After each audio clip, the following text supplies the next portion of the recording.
Assalamualaikum warahmatullahi wabarakatuh. Perkenalkan, nama saya Siti Halisa, NIM 0501193224. Yang pertama tentang dilema urbanisasi dan migrasi. Migrasi dan urbanisasi selalu berlangsung dan tidak dapat dihindari baik di negara maju maupun negara berkembang. Perpindahan penduduk secara besar-besaran yang sedang berkembang memacu lanjutnya tingkat pertambahan penduduk yang besar di kota yang berimbas pada masalah ekonomi seperti pengangguran dan kemiskinan serta masalah sosial. Migrasi adalah salah satu fenomena penduduk yang dipelajari dalam studi geografi. Migrasi merupakan salah satu dari 3 faktor dasar yang mempengaruhi pertumbuhan penduduk. Migrasi dapat meningkatkan jumlah penduduk apabila jumlah penduduk yang masuk ke satu daerah lebih banyak daripada jumlah penduduk yang meninggalkan wilayah tersebut. Migrasi juga merupakan salah satu faktor yang mempengaruhi pertumbuhan penduduk. Migrasi yang tinggi akan menyebabkan pertumbuhan penduduk yang tinggi pula.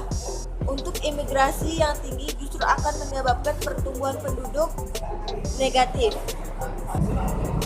Yang kedua yaitu masalah-masalah urban.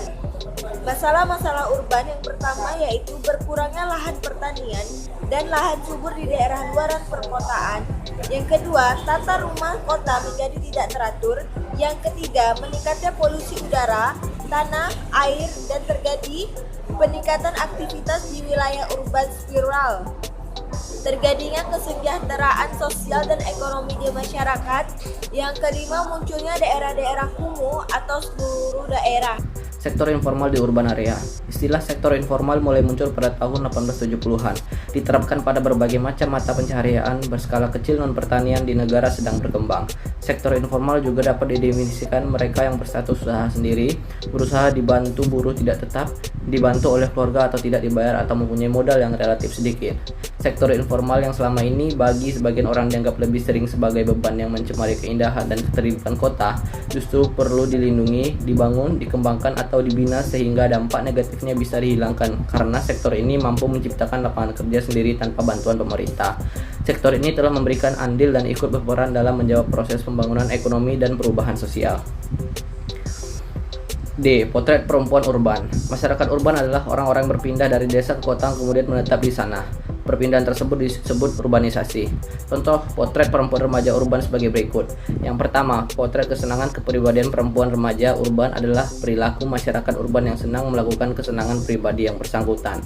Misalnya seorang perempuan remaja senang piknik dan menari.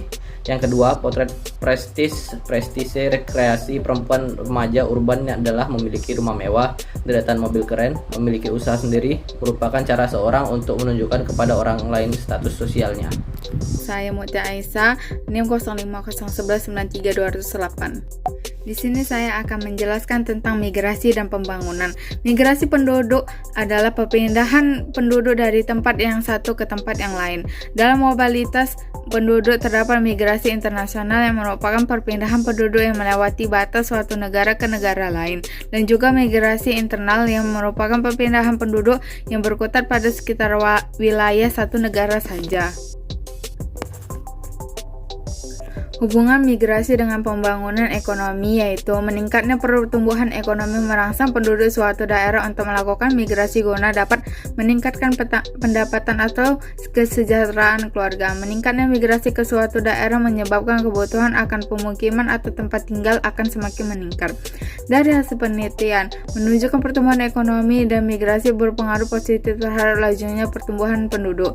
Demikian pula pertumbuhan ekonomi migrasi memiliki pengaruh positif terhadap alih fungsi bangunan. Pengaruh positif secara tidak langsung pertumbuhan ekonomi dan migrasi melalui jenis-jenis migrasi. 1. Migrasi masuk. 2. Migrasi keluar. 3. Migrasi neto.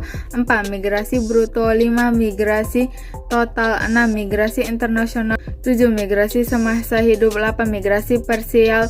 9. Arus migrasi. 10. Urbanisasi.